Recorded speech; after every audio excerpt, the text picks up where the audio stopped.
a lot of Islamic terrorism. There are a couple intifadas. There were a lot of suicide bombings. And it's Islamic terror. And most Americans have been taught for 25 years that Islamic terror is a threat. And, there's some truth in that, of course. Why would Christians who are not responsible for Christian terror, there's no such thing, why would they be penalized for this? Why wouldn't they, again, when the patron saint state is majority Christian, why wouldn't the Christians there be getting some kind of special pass? I just don't understand that. Why punish the Christians for Islamic terror? Because I don't think it's Islamic terror that's taking place in the first place.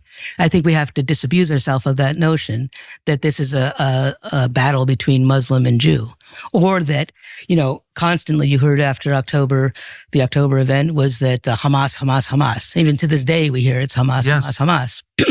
What is Hamas?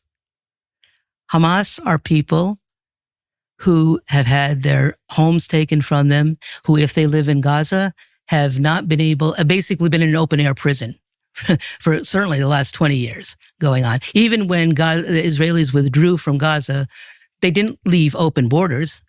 There was no freedom for people in Gaza to develop their economy. If I know people who wanted to try to go to school in America and couldn't get out of Gaza, had a Fulbright scholarship and weren't able to leave. What do you mean couldn't get out? Israel didn't give them permission. So what kind of freedom is that?